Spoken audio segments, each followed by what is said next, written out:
uncomfortable question for those of us in the United States and elsewhere, Europe, who think like, okay, this is a terrible thing that's happening, but this is something that's happening on the other side of the world. What can we do about it? So my question to you is a direct question.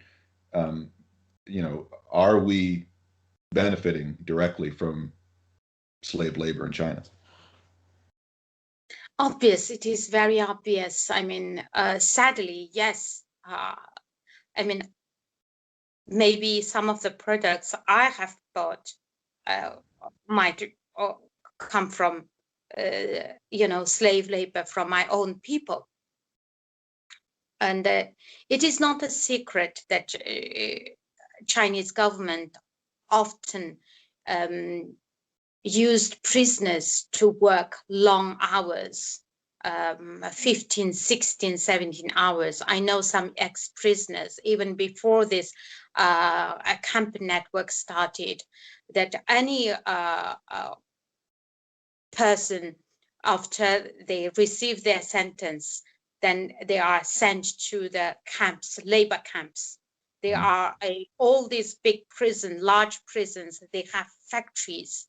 I remember hearing that one of my friends' brother who served over 12 years in prison, and he used to make toys, and that they worked 15 hours and with very little food, and the deprivation of food and sleep, and then just exploit you, without giving you a penny to work.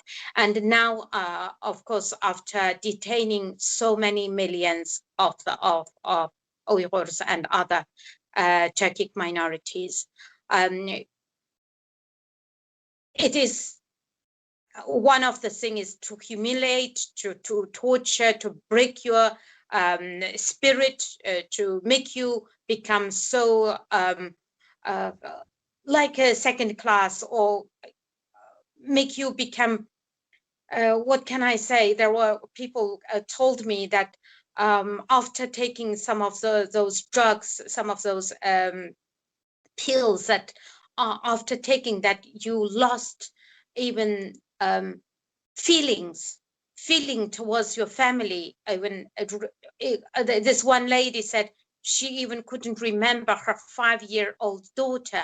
He said she was a cutest at the time when she was arrested, and these pills can make you completely numb, and then forcing these people to work non-stop with very little food, providing very little food, and so this is happening at this 21st century in such large scale. And ASPI, the report, Australian Institute has published a report in February and naming all these big brands, including Nike and Apple, H&M, and many big brands, up to 80 brands. Actually, their supply chains involved in slave labor. What's actually an effective way of dealing with this? What will the CCP respond to?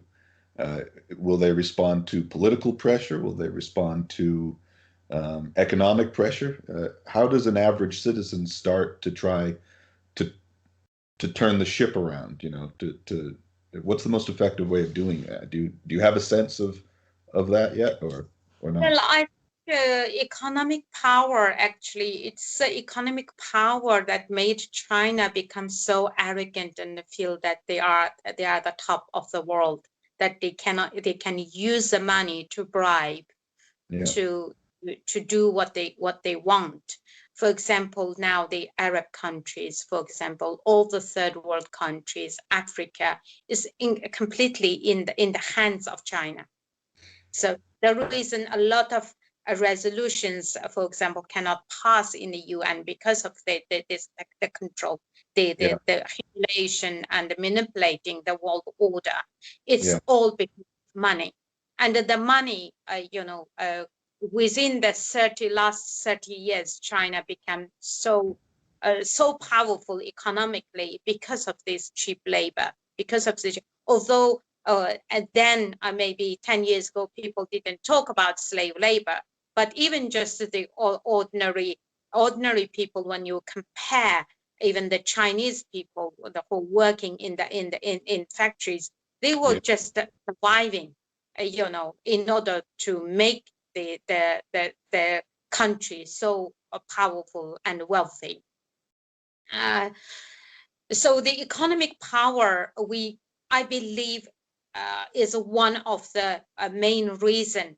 Um, that's why I think weakening the economy and any ordinary person to rebel and to say no to these cheap products, I think that will make a huge difference, because in the end, it's a consumer who can make that difference.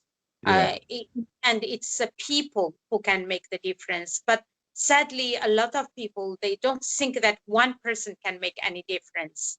But Yes. if everyone think that, well, made in China could be made forced labor. Okay, let me pay $2 more or $5 more from somewhere else. That actually do make difference. I believe that can make difference.